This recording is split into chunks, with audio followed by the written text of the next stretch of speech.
안녕하세요. 참으로 어리석은 가족들을 두었던 서울 사는 한주희라고 합니다.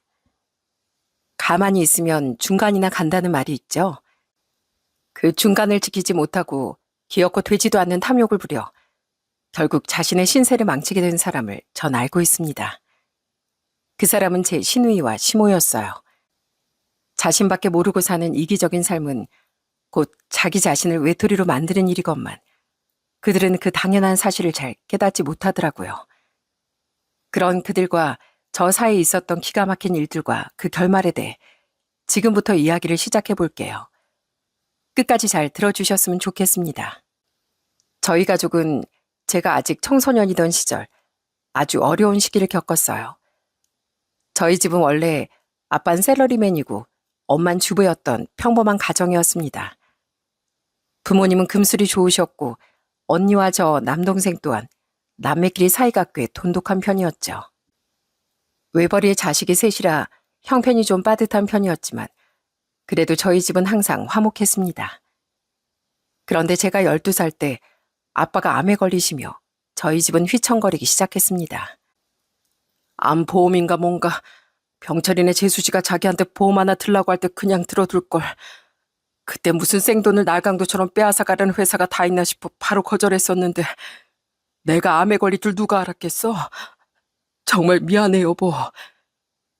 당시 아빤 아빠 친구 아내분의 암보험 권유를 거절했던 일을 두고두고 후회하셨어요. 그때 당시만 해도 보험을, 특히 암보험 같은 건 사기나 다름없다고 믿는 사람들이 꽤 있었거든요. 아빠도 엄마도 그런 생각을 가지고 암보험을 들 생각도 안 하셨던 거죠. 아빠의 암투병으로 인해 집안의 돈은 빠르게 바닥나기 시작했습니다. 그땐 지금에 비해 소득 대비 치료비가 더 비쌌고 비급여 항목도 많았으니까요. 엄만 아빠의 치료비를 위해 급하게 식당 일을 구하셨지만 그런 엄마의 벌이로도 아빠의 치료비를 전부 감당하지 못했습니다. 결국 부모님은 생계와 치료비를 위해 대출을 받고 나중엔 신용도 떨어지고 대출 한도도 나오지 않아 사채까지 쓰셨어요. 그리고 그 많은 빚을 갚기 위해 집을 팔고 저희 가족은 단칸방으로 내몰려야 했죠. 아마 그렇게 끈끈했던 가족애가 아니었다면 저희 가족은 그 힘든 시절을 버텨내지 못했을 겁니다. 그래도 3년이 넘는 투병 끝에 아빠의 건강은 점점 호전되기 시작했어요. 아빠 몸을 회복해 가셨고 다시 직장까지 구할 수 있었죠. 시간이 흘러 아빠는 완치 판정을 받으셨고 우리 모두 무사히 대학까지 졸업할 수 있었답니다. 그리고 부모님은 작은 빌라를 구해 드디어 남의 집살이도 벗어날 수 있으셨죠. 한편 전 간호대를 졸업한 후 한 대학병원의 간호사가 됐습니다. 직장인이 된 제가 가장 먼저 한 일은 바로 암보험을 든든하게 가입한 거였어요. 아빠 일이 트라우마가 되어 실비보험만큼 암보험을 중요시하게 된 거죠. 게다가 전 가족력까지 있었으니 더더욱 미리 조심하자 싶더라고요.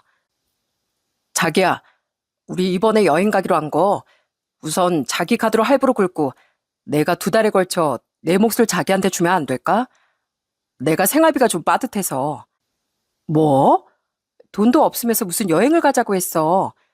할부는 결국 빚이야.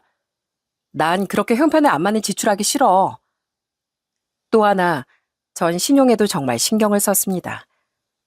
자갈 마련에 집이 안정된 뒤에도 전 돈을 많이 아끼고 카드 사용도 신중하게 했어요. 그리고 큰돈이 나갈 때면 모아둔 현금을 쓰거나 다음 달에 충당할 수 있는 정도면 무조건 카드를 일시불로 긁었죠. 부모님이 신용으로 고생하시는 걸 봤기 때문에 신용도 또한 엄청 중요시하게 된 겁니다. 그래서 나중에 30대에 들어선 카드 한도도 넉넉하게 3,800만 원까지 늘려놓았어요. 이랬던 저였기에 무분별한 지출을 하는 사람이면 아무리 남자친구여도 믿음이 가지 않아 일찌감치 관계를 정리하기도 했죠. 그렇게 알뜰살뜰 돈을 모으며 살던 전 나이 30대 초반에 결혼했습니다. 남편은 시청 공무원으로 착하고 성실한 사람이었어요. 무엇보다 저와 비슷한 경제관념을 가진 사람이었기에 마음이 잘 맞더라고요. 혹시라도 성민이가 속썩이면 언제든 얘기하거라. 알지? 며느리 사랑은 시아버지라는 말. 난 무조건 네 편이 되어주마. 중학교에서 교감까지 지내고 은퇴하셨다던 시아버진 정말 점잖고 좋은 분이었어요. 처음 절 봤을 때부터 절 편하게 만들어주려고 노력하셨고 하나부터 열까지 절 정말 귀하게 대해주셨죠. 이후 결혼하고 나서도 늘 우리 예쁜 며느리하고 부르며 가끔은 남편 몰래 제게 용돈도 쥐어주시던 정말 좋은 분이었습니다.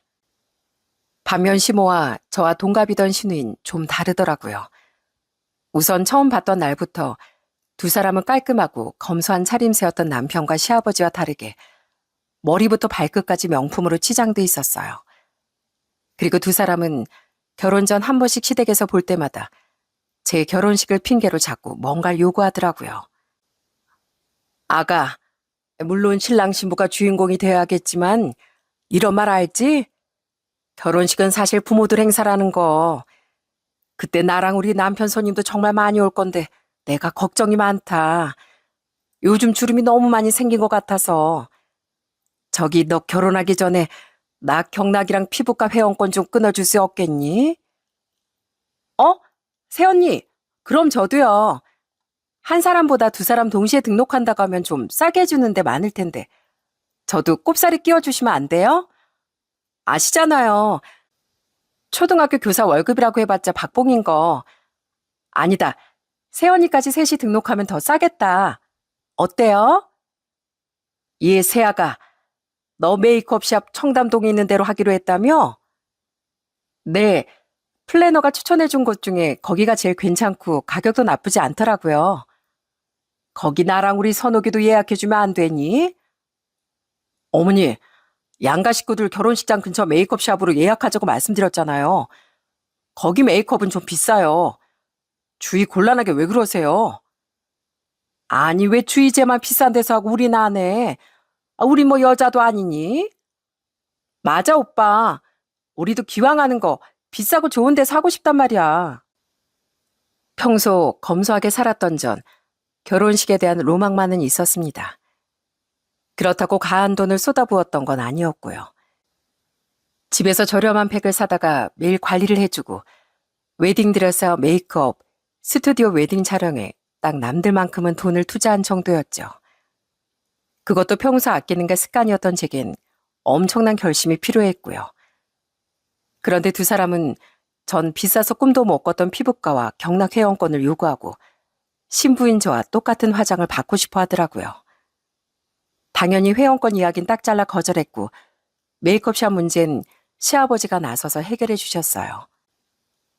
아가, 정말 미안한데 거기가 예약이 된다고 하면 그 둘 것도 그냥 예약 좀 해주려무나. 내가 그 돈은 내마. 내가 평생 겪고 와서 하는데 저둘 아마 네 결혼식 당일까지도 그거 가지고 너랑 성민이를 아주 들들 볶을 게다. 좋은 날이니 그냥 내가 지갑을 여마. 당신, 선옥이 너. 내가 애들 결혼할 때 부정 탈까봐 이렇게 좋게 좋게 해결하는 거니까 애들한테 더는 아무것도 요구하지 마. 알았어? 욕심 많은 여자들 같으니라고. 그와 동시에 시아버지는 두 사람을 보며 혀를 차셨습니다. 남편은 괜히 저희 집에 미안해하며 저희 엄마 언니도 같은 샵을 예약해주고 싶어 했는데요. 엄마 언니는 펄쩍 뛰며 바로 거절하더라고요. 우린 집에서 해도 된다는 거 주희가 우겨서 그나마 거기로 예약해달라고 한 거야. 그 돈도 다 우리가 도로 돌려주려고 하고 있는데 무슨 그런 비싼 데서 화장을 받으래. 우린 신경 쓰지 말게. 괜찮네. 그 돈 한 푼이라도 더 아껴서 둘이 어디 놀러라도 다녀와. 나 결혼할 때도 주희한테 그런 좋은 메이크업 못 시켜줬어요. 부담스러우니까 그런 말 말아요, 제부. 그렇게 어찌저찌 결혼식은 무사히 끝났습니다. 결혼식 전에 남편이 해준 이야기인데요. 시누이와 시모는 원래부터 철이 없고 이기적이라 시아버지와 남편과 많이 대립을 했었다고 하더라고요. 아버지는 어머니랑 이혼까지 하려고도 하셨어. 아버지가 아직 평교 사셨을 땐 촌지 같은 것도 있었거든. 아버진 당연히 그런 걸 제일 싫어하셨는데 몇몇 학부모가 집까지 찾아와서 어머니께 촌지를 전해주고 아버지한테 자기 자식에 대한 얘기를 잘해달라고 했었나 봐. 어머니도 좋다고 그걸 받으셨는데 당연히 난리가 났지. 결국 돈을 돌려주면서 일은 잘 해결되긴 했는데 그때 아버지 엄청 분노하셨어. 시모와 시아버진 중매 결혼을 했는데 남편이 어릴 때부터 두 분은 수도 없이 다투셨다더군요. 점잖고 올고 드셨던 시아버지와 이기적이고 욕심이 많았던 시모 사이에서 갈등이 끊임없이 일어났던 겁니다. 한 번은 어머니가 동네 아주머니들이랑 들던 개모임에서 개주가 되었을 때 개돈을 다 잃어버렸다고 거짓말한 적이 있었거든. 당연히 동네가 발칵 뒤집혀졌지. 그런데 그걸 아버지가 장롱에서 발견하신 거야. 알고 봤더니 어머니가 돈을 내놓기 싫어서 그런 엄청난 거짓말 하셨던 거지. 어머닌 자기 몰랐다. 그게 왜 거기에 있었는지 모르겠다고 발뺌하셨는데 그게 말이 돼? 결국 어머닌 그 개모임에서 쫓겨나고 우리 가족은 한동안 동네에서 고개도 못 들고 다니다 이사까지 했었어. 그나마 신고 안 당한 게 다행이었지 뭐. 탐욕스러웠던 시모는 늘 남의 것에 눈독을 들였었다더군요. 동네 개돈을 떼어 먹으려고도 하고 시아버지 몰래 촌지를 받아 먹으려고도 했다네요. 또 시모는 나중에 맞벌이를 시작했는데 자신의 벌인 하나도 안 내어놓고 여전히 시아버지의 벌이로만 생활비를 전부 썼다고 합니다. 자신이 벌어온 돈으론 혼자 사치하느라 바빴던 거죠. 게다가 그 직장마저도 하도 농땡이를 피우고 게으름을 피다 몇 년 못 가 잘리고 말았다네요. 아버진 우리 어머니 같은 사람을 제일 싫어하는 분인데 그런 사람이 아내였으니 얼마나 힘드셨겠어. 그래서 나도 어머니를 좋아하기가 힘들었어. 근데 아버지는 옛날 분이셔서 그런지 체면을 너무 중시하는 분이었던 거야. 그래서 어머니랑 차마 이혼도 못 하시고 그냥 내가 전생에 나를 팔아먹었나 보다 하면서 사셨대. 그래서 나랑 선옥이가 성인이 되고 나서부턴 어머니께 딱 정해진 생활비만 주고 계시고 그걸로 또 어머니는 엄청 불만을 품고 살고 계시지만 솔직히 생각했던 것보다 더 엄청났던 시모의 실체에 입이 다물어지질 않더라고요. 그래도 시모와 사는 건 아니었으니 전 남편을 보고 그냥 결혼했던 거죠. 남편만은 정말 좋은 사람인 게 분명했으니까요. 그리고 남편은 자신이 시아버지를 닮았듯 시누인 시모를 똑 닮았다는 말을 해주더라고요. 주위 너한텐 가족이 될 사이니까 처음부터 그냥 편한 모습을 보였던 것 같은데 걔 밖에선 그렇게 내숭을 떨고 다녀. 솔직히 걔가 겉만 보면 얼굴도 단정하게 생겨선 아나운서처럼 단아한 스타일이잖아. 맞아. 나도 그래서 처음에 아가씨 봤을 때 되게 단아하고 착할 거라고 생각했거든. 대부분의 사람들이 그렇게 생각해. 게다가 밖에서 내숭을 떨고 다니니까 걔를 잘 모르는 사람들은 걔를 최고의 신부감, 며느리감이라고 엄지를 치켜 세운다니까. 근데 알고 보면 이기적이고 자기밖에 모르는 애인 거 알고 걔 주위 친구들도 엄청 많이 떠나갔어. 얘기를 대충 들어보니 친구가 없을 만하더군요. 신우인 친구들의 결혼식장에 가선 5만 원을 내고 남자친구까지 데려가 식사를 하고 오기도 하고 친구들에게 얻어먹을 줄만 알지 밥을 제대로 산 적도 없다고 합니다. 게다가 시기 질투도 심하고 이간질도 좋아해 주위엔 가식으로 쌓은 인맥만 몇몇이 남았다고 하더라고요. 그나마 다행인 건 걔가 학교에선 그래도 가식의 탈을 쓰고 선생 노릇을 잘하고 있다는 거야. 애들한테 인기도 많고 학부모들도 학교 선생님들도 다 좋아한대. 기가 막히긴 하지만 그래도 애들을 위해서 나쁠 건 없지 뭐. 그렇게 전 결혼 전부터 시모와 신우에 대해 어느 정도 각오를 했었어요. 하지만 각오를 했다고 해도 그들로 인해 느껴지던 부끄러움이나 불쾌함은 어쩔 수가 없더라고요. 전 시모와 외식하길 정말 싫어했는데요. 그건 시모가 때때로 식당에서 진상을 부렸기 때문입니다. 얘들아, 오늘 너희가 사기로 한 밥값 내가 아껴주마. 그러니까 대신 그 돈 나한테 줘. 네? 그게 무슨... 있어봐. 어머, 이게 뭐야? 왜 머리카락이 여기... 여기요. 여기 좀 보세요.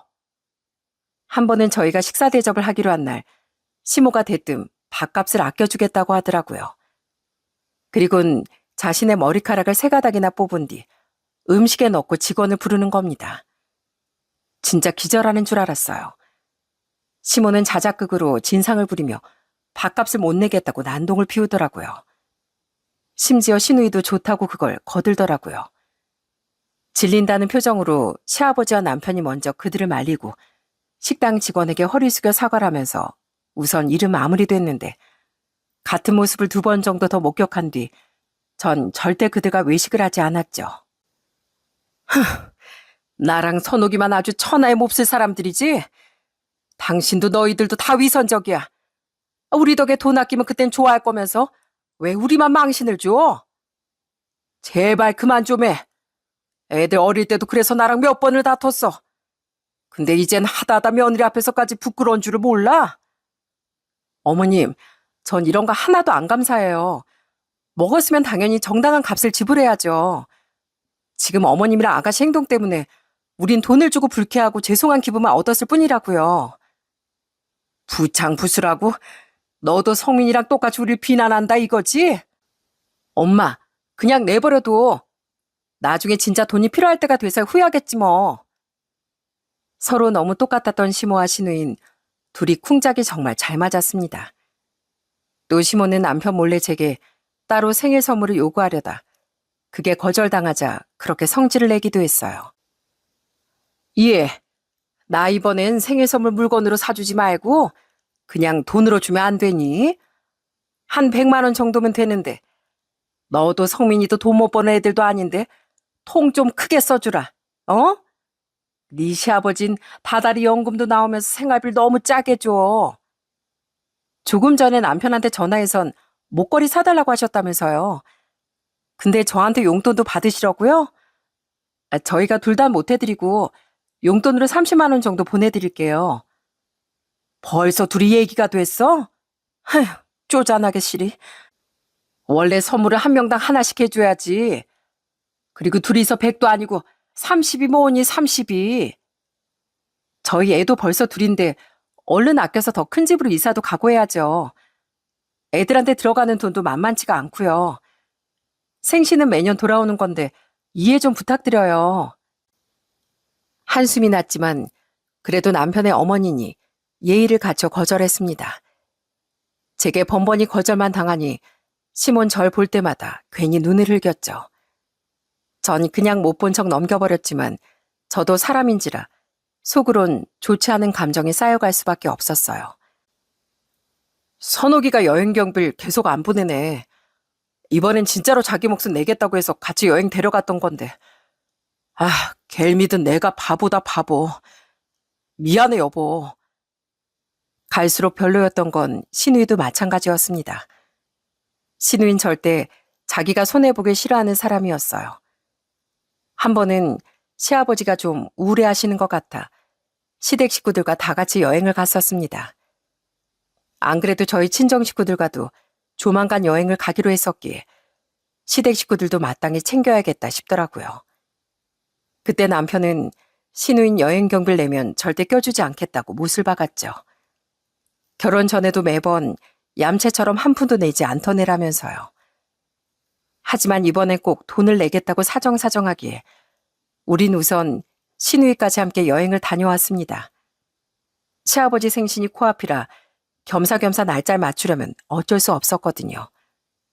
그런데 시누인 가서 먹는 것도 술도 제일 많이 먹던 사람이 무조건 숙소도 5성급 호텔로만 예약해야 된다던 사람이 계속 돈을 안 보내는 겁니다. 미안해 오빠. 죄송해요 새언니. 사실 제가 지난달에 명품 가방 하나 할부로 질렀는데 그걸 깜빡했지 뭐예요. 그래서 그 할부금 내면 여윳돈이 없어요. 대신 제가 다음엔 여행 경비 꼭 낼게요. 이번 한 번만 봐주세요. 너무 얄미웠지만 그렇다고 그걸로 월급을 차압하겠습니까? 어쩌겠습니까? 대신 전 남편과 함께 그 다음부턴 신우에게 얄짤없이 굴었어요. 아가씨, 이번 여행 땐 아가씨 무조건 선불로 내셔야 돼요. 아셨죠? 아니 왜요? 이번에 오빠네 회사 복지로 싸게 가는 거라면서요. 갔다 와서 제가 드린다니까요. 그럼 저희 부모님 건 왜 내주는 건데요? 에이, 돈 문제는 신용이 생명인 거 모르세요? 아가씨는 우리한테 신용이 없잖아요. 그리고 어머님, 아버님 여행 경비는 저번에 부모님이니까 우리가 내드린 거고, 이번엔 아버님이 두부 목숨 보태겠다고 하시더라고요. 그러니까 아시겠죠, 아가씨? 무조건 선불이에요. 새언니, 제가 지갑을 두고 와서 그런데 저 이거 장 본 것 좀 계산해 주시면 안 돼요? 제가 다음에 소고기 세트 같은 거라도 보내드릴게요. 저흰 저녁 먹기 전에 약속 있어서 가야 되는데 아가씨가 저녁에 소고기 먹고 싶다고 같이 장만 봐달라고 해서 여기 온 거잖아요. 그래서 저도 지갑 안 들고 왔는데 저번에도 이런 비슷한 수법으로 저한테 돈 내달라고 해서 혹시나 했죠. 근데 역시나였네요. 아가씨 일부러 지갑 안 들고 오신 거죠? 씨알도 먹히지 않자 신우인 시모처럼 내심 분통을 터뜨리더군요. 그 모습이 너무 못나 보였죠. 저도 저지만 당연히 남편과 시아버지도 신우이가 얌체처럼 굴 때마다 혼을 냈고요. 신우인 신경질을 내며 이렇게 말하곤 하더라고요. 난 그냥 철저히 계산적인 거예요, 아빠. 이런 건 나쁜 게 아니라 알뜰한 거라고요. 계산적인 사람들은 자기 돈이라도 잘 저축할 줄 알지. 넌 사치하느라 네 돈도 못 모았잖아. 그걸로도 모자라. 매번 남의 돈까지 우습게 하는 게 무슨 계산적이야. 그냥 탐욕스러운 거지. 정신 좀 차려라, 어? 하지만 시아버지의 현답에 신우이 매번 꿀먹은 벙어리가 되고 말았어요. 어떻게 저런 사람이 그 어린 학생들을 가르칠까 싶어 한숨이 나왔습니다. 그래도 결혼 생활 하는 동안 착한 남편과 늘 우리 며느리가 최고대 해주시던 시아버지 덕에 나름대로 행복한 시간도 많았습니다. 친정 식구들과는 더없이 화목하게 지냈고요. 무엇보다 저희 아들과 딸이 주는 기쁨은 이루 말할 수 없이 달콤했죠. 그런데 결혼한 지 8년 뒤 어느 날 제 심장은 쿵 내려앉고 말았습니다. 암이요? 제가요? 다행히 이 정도면 일기나 많이 진행돼 봐야 2기 정도로 예상됩니다. 우선 하루라도 빨리 수술하시죠. 이렇게 초기에 발견된 건 하늘이 도운 거예요. 저는 건강검진을 받다 암이 발견되었습니다. 이상 소견을 듣고 대수롭지 않게 정밀검사를 받았는데 그런 청천벽력 같은 판정을 받은 겁니다. 아무리 초기에 발견됐다고 해도 너무 무섭더라고요. 과거 너무 많이 고생하셨던 아빠와 가족 모두 가난에 내몰렸던 힘든 시기가 떠올랐거든요. 괜찮아, 여보. 예전이랑 지금은 의료기술도 천지 차이고 우리한테 모아놓은 돈도 많아. 보험도 많이 적용되고 무엇보다 당신한테는 안보험금도 있잖아. 수술만 받으면 금세 나을 거고 아이들도 우리도 아무 문제 없어. 그러니까 당신은 마음 편하게 수술만 잘 받아. 알았지? 자신도 분명 많이 놀랐을 텐데 남편은 덜덜 떨던 절 차분하게 위로해 주더군요. 소식을 들은 친정 부모님과 언니와 형부, 동생과 올케까지 죄다 저희 집으로 달려왔는데 오히려 가족들이 호들갑을 떠니 마음이 안정되더라고요. 아이고 애미야, 너 괜찮니? 나쁜 놈의 암덩어리 같으니라고 감히 우리 며느리한테. 그래 어디가 아프냐? 내가 어떻게 해줄까? 아버님, 저 괜찮아요. 이렇게 별 증상도 없는데 암이라는 게 신기할 정도예요. 수술 받고 생각보다 암이 더 깔끔하게 절제되면 항암 치료 받을 필요도 없을 수도 있다고 했어요. 그러니까 너무 걱정하지 마세요. 정신이 없어 시댁엔 입원할 무렵에서야 소식을 알렸는데요. 그때 시아버지는 완전히 놀라셔선 바로 병원으로 달려오셨답니다. 나중에 보니 신발까지 짝짝이로 신으셨던데 괜히 울컥하더라고요. 우리 아버님이 날 이렇게 위해 주셨구나 싶어서요. 반면 시모와 시누인 제가 수술을 받고 3일 뒤 딱 한 번 병문안을 왔다 금세 돌아간 게 다였죠. 다행히 수술 결과 제 암은 1기로 판정되었고 교수님은 항암 치료도 필요 없을 것 같다고 말씀해 주시더군요. 그래도 충분히 안정 취하시고 우린 추적 검사 때 만나면 될 것 같습니다. 고생하셨어요. 그때 전 미리 준비해둔 암보험으로 1억이라는 보험금도 받을 수 있었습니다. 이렇게 젊은 나이에 보험을 쓰게 될 줄은 몰랐건만 미리 준비한 게 정말 다행이라고 생각했죠. 덕분에 수술비와 병원비로 들어간 돈보다 남은 금액이 더 많게 됐어요. 그래서 전 수술을 받은 뒤 2달 정도를 여유롭게 쉬며 회복에 전념할 수 있었답니다. 그리고 병원에 복귀한 지 얼마 안 됐던 어느 날, 저와 남편은 아이들을 데리고 시댁을 방문했어요. 아가씨 남편 될 분 좋은 분 같더라고요. 인상도 아주 선하고요. 그날은 신우의 남자친구가 시댁에 결혼 인사를 왔던 날이었습니다. 솔직히 좀 놀랐어요. 그 남자는 직업도 좋고 성격도 정말 좋았거든요. 게다가 집도 꽤 사는 사람이었는지 신혼집으로 서울의 아파트도 한 채 이미 마련했다고 하더라고요. 신우의 남자친구가 돌아간 뒤 신우인 그렇게 자랑자랑을 해댔죠. 제 남자친구가 절 얼마나 좋아하는지 몰라요, 새언니. 저처럼 단하고 우아한 여잔 처음이라나? 완전 순진한 사람이라 진짜 제 말이라면 껌뻑 죽는 사람이에요. 집도 34평짜리로 준비되어 있다고 저한텐 혼수만 채우라고 하더라고요. 아, 솔직히 돈 아까워서 혼수도 남자친구가 해줬으면 좋겠는데 그렇게 말하면 너무 양심 없어 보일까봐 차마 말을 못했어요. 신우의 말본세를 보니 그 남자친구가 불쌍해지더군요. 그 비싼 브랜드 아파트도 이미 준비해뒀다는데 고작 혼수 채우기가 아깝다니요. 우리가 알기로 그래도 신우이가 모아놓은 돈이 3천만 원은 되는 걸로 알고 있는데 참 이기적이라고 생각했죠. 그래도 아내 간다는 것도 아니었기에 더는 말을 보태지 않았습니다. 하지만 시아버진 그런 신우이를 한심하게 타이르며 주제를 돌리셨어요. 제발 사람 좀 되거라. 내가 예비 사위한테 미안해서 널 시집 보내겠니? 네 새언니 반의 반만큼이라도 사람이 되어봐라. 그건 그렇고 애미야. 내가 전엔 경황이 없어서 못 챙겼는데 너 병원비 얼마 나왔니? 그거 내가 보내주마. 일도 쉬느라 벌이도 줄었을 텐데 부담이 클 거 아니냐? 아니다. 내가 너한테 물어봤자 네가 말을 해주겠니? 얘 성민아, 병원비 얼마나 들었어? 네가 말해봐라. 전 뭐 물어보시면 말할 줄 아셨어요? 아이, 그리고 아버지 저희 괜찮아요. 집사람 앞으로 안보험금이 좀 나왔거든요. 그래? 얼마나? 1억 정도요. 그때 남편도 저도 대수롭지 않게 생각했는데 갑자기 신우이가 옆에서 두 눈을 반짝이더니 아주 열이 뻗치는 말을 하더라고요. 우와, 1억이요? 짱이다. 아, 나도 암이나 한번 걸려볼걸.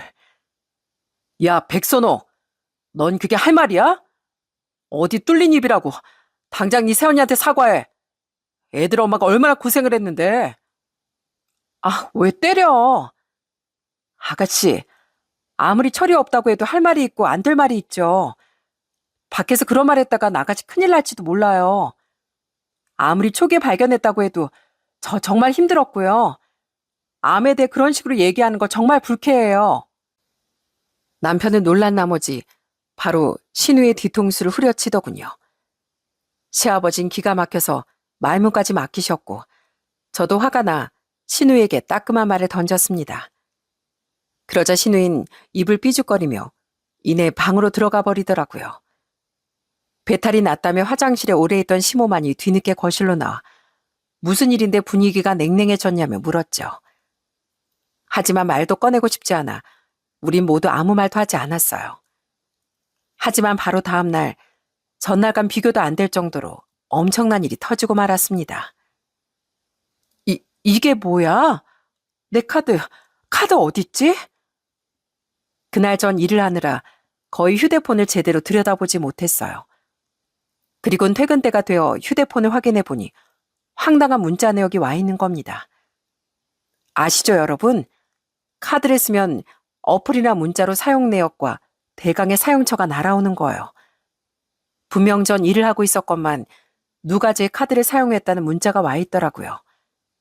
그것도 웬 가전제품 대형마트와 가구점, 백화점 같은 곳에서 카드가 몇 배씩 나뉘어 무려 2,400만 원이 긁혀 있더라고요. 전 다급하게 지갑을 뒤져 카드를 찾아봤지만 지갑 어느 곳에도 카드는 없었어요. 그리고 다시 한번 믿지 못할 휴대폰을 들여다보며 대체 어디서 카드를 잃어버렸는지 곱씹던 순간 전 미처 보지 못했던 문자를 발견했죠.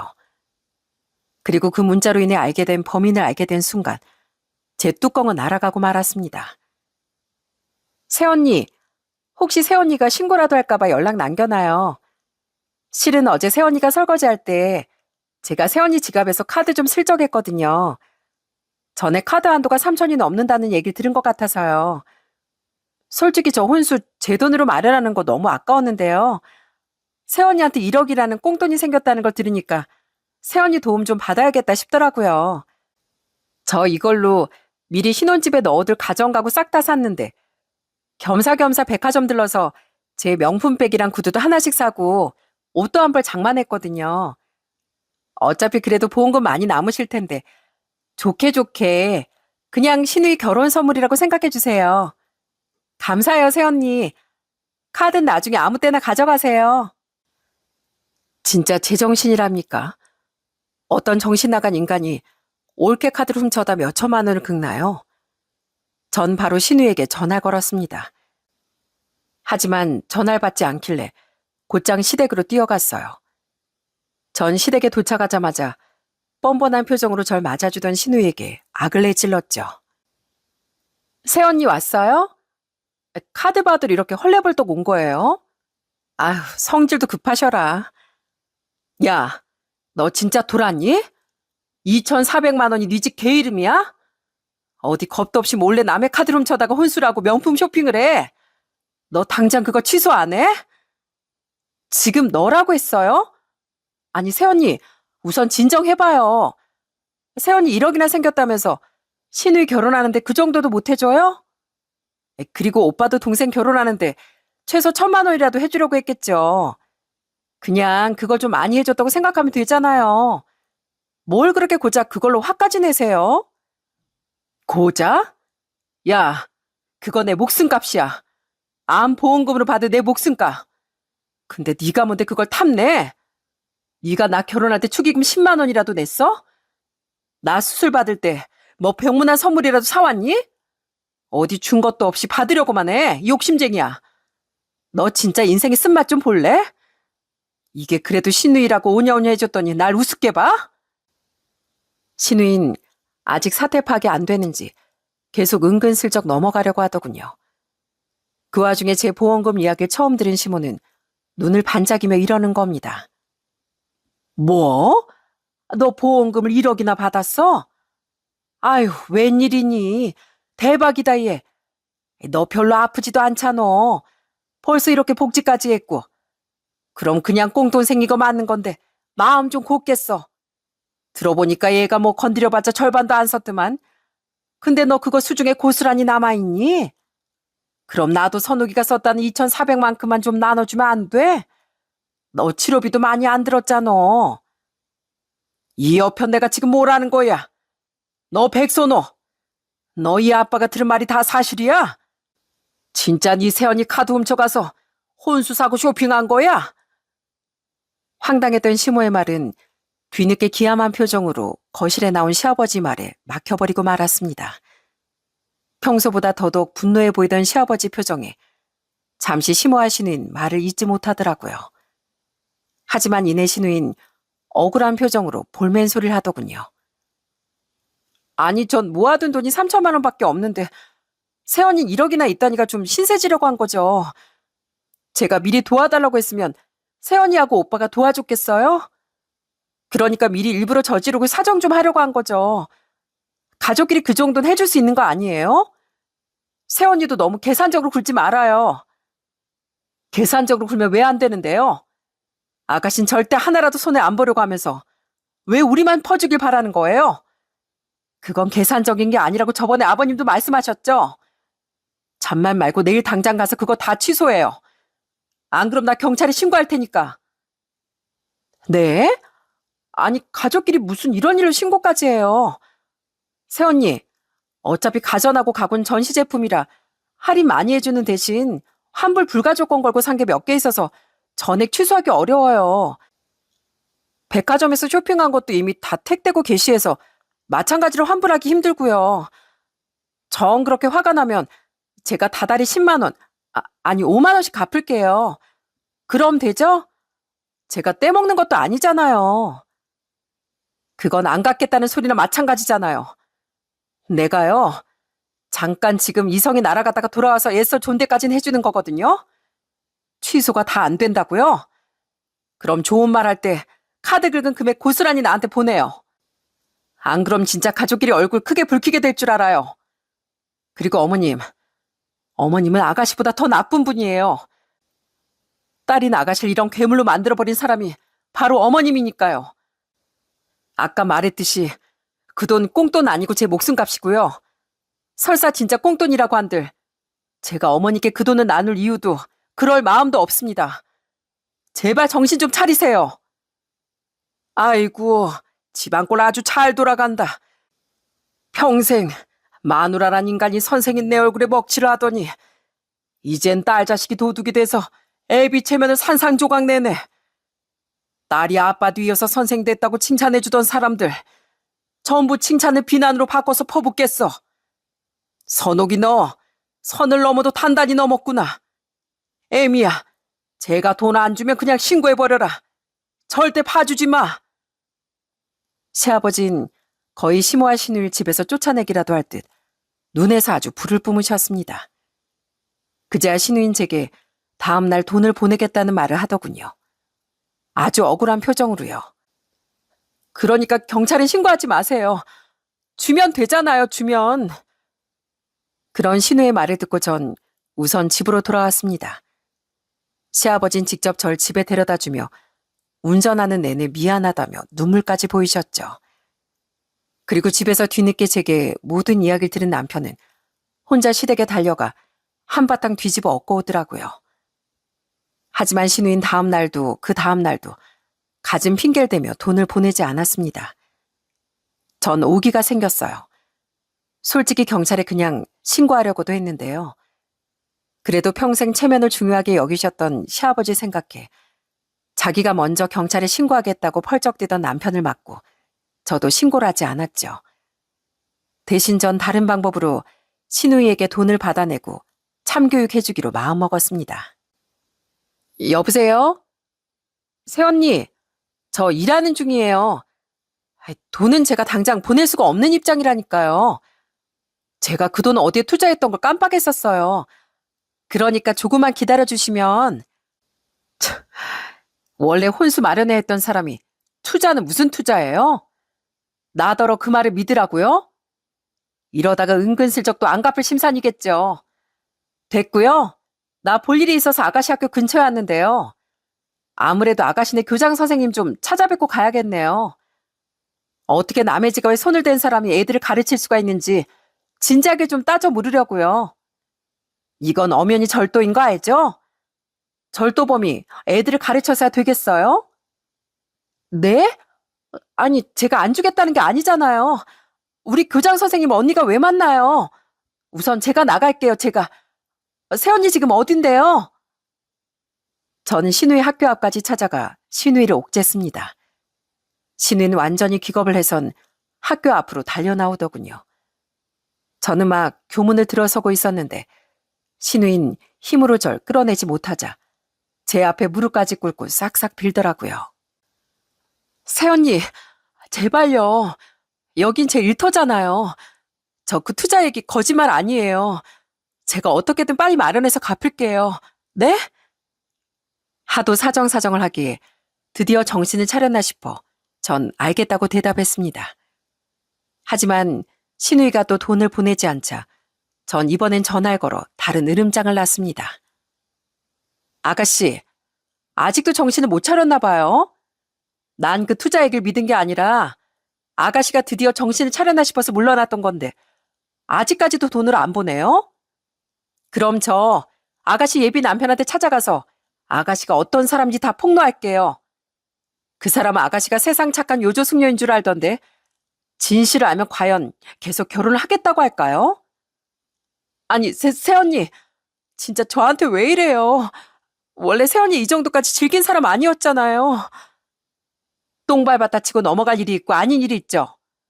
아가씨 워낙 철이 없어서 사태 파기 계속 안 되나 본데 파혼 당하고 망신 당하는 건 그렇다 치고 아가씨 진짜 내가 고소하면 철창 신세 되는 거예요.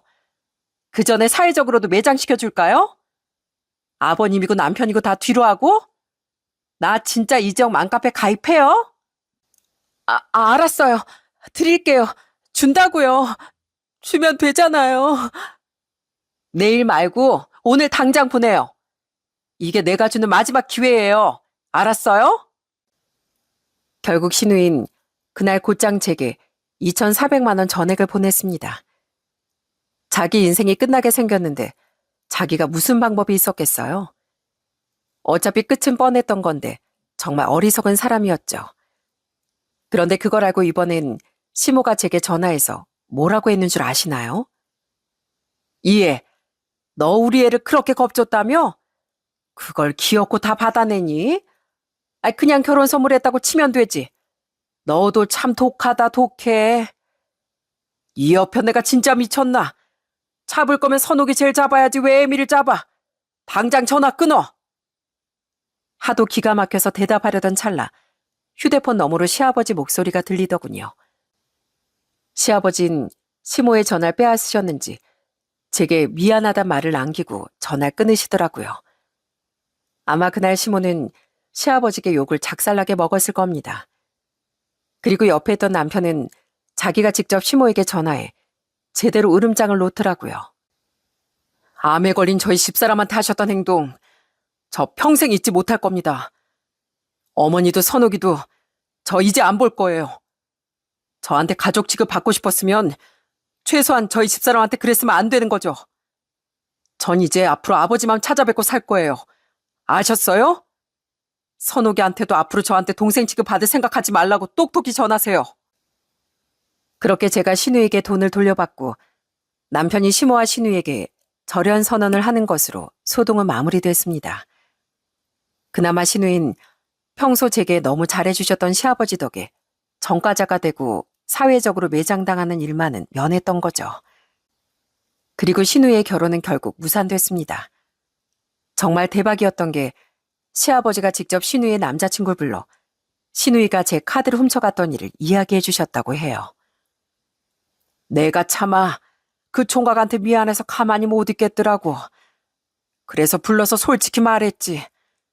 우리 딸 이런 앤데 결혼 다시 한번 잘 생각해 보라고. 그 총각도 생각 있는 사람이었으니 파혼을 결정한 거야. 그 일로 선옥이겐 울고불고 나한테 아주 난리를 치더구나. 네 시애미도 당신이 아빠냐면서 화를 내는데 아주 지긋지긋해서 소리를 빽 질렀다. 문제 많은 내 자식 치워버리자고 남의 집 귀한 아들 인생 망치는 것도 못할 일이었고 더는 네 시애미하고도 못 살겠다고. 시아버진 체면이고 뭐고 더는 시모와 못 살겠다는 폭탄 발언을 하셨다더군요. 화들짝 놀란 시모는 그제야 시아버지께 싹싹 빌었다는데 시아버진 이미 마음을 굳히셨다고 하더라고요. 체면 차리다. 내 인생도 모자라. 성민이랑 애미 네 인생까지 피곤하게 만든 거 아니냐. 이제라도 다 바로잡아야지. 그런데 웃긴 게 뭔지 아십니까? 당장 집에서 쫓겨나게 생겼던 시모와 시누인 저희 집 앞까지 쫓아 모든 원망을 저에게 돌렸다는 거예요. 내가 파혼당한 건 다 새언니 때문이에요. 애초에 그 1억을 왜 받아가지고 나한테 그런 욕심이 생기게 만들어요. 오빠가 그때 1억 얘기를 안 했으면 내가 새언니 카드 훔칠 일도 없었을 거 아니야. 그럼 나 파혼도 안 당했을 거고 아빠가 나랑 엄마더러 나가라고 하는 일도 없었을 거야. 선옥이 말이 맞아. 그 양반이 얼마나 고지식한 양반인데 이번 일만 없었어도 다 늙어서 나한테 이혼하자고 하는 일 없었을 거야. 이제 우리 인생 어떡하냐, 어? 이 나이에 내가 무슨 이혼이야? 아직도 두 사람 다 정신 못 차렸네요. 야, 백선호.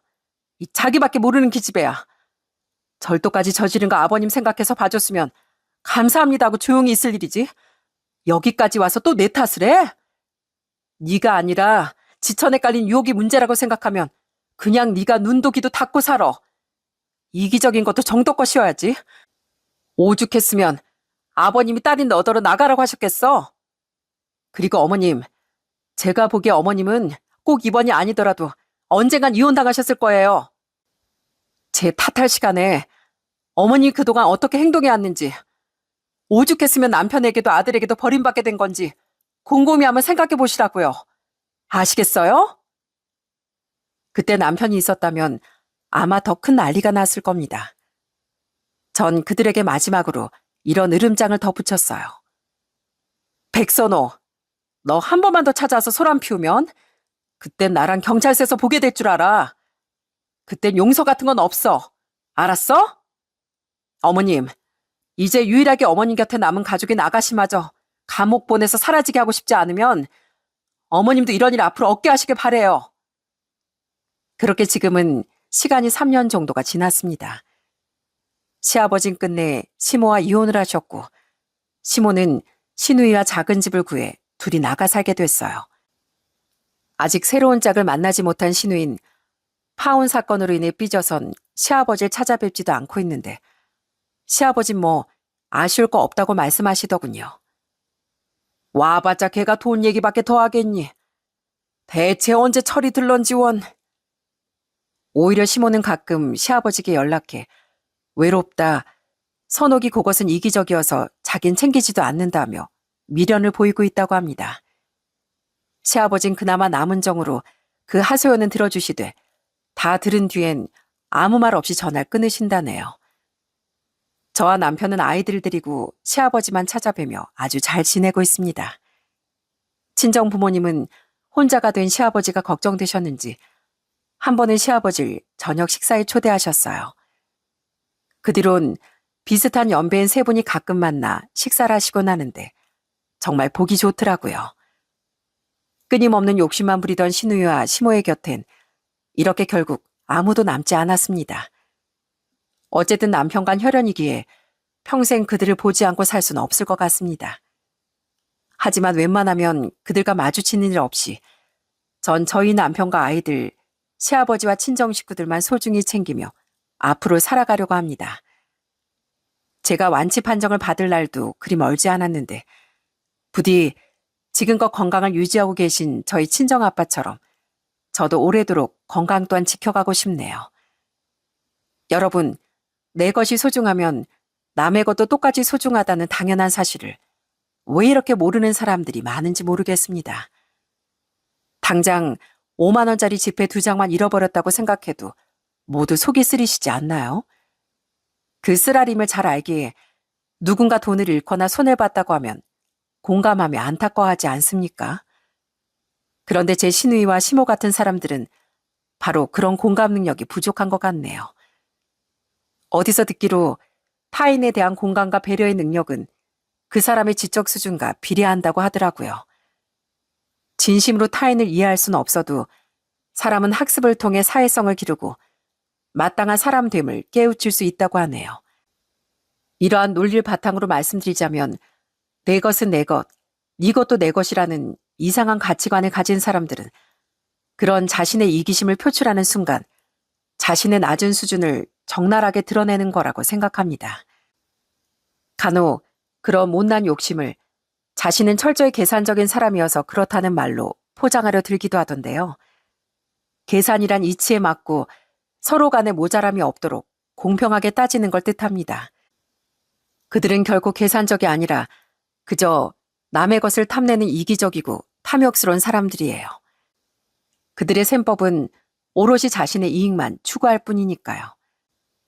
하지만 결국 그런 이들의 곁엔 사람들이 하나둘 떠나가고 결국은 아무도 남지 않게 되는 법이랍니다.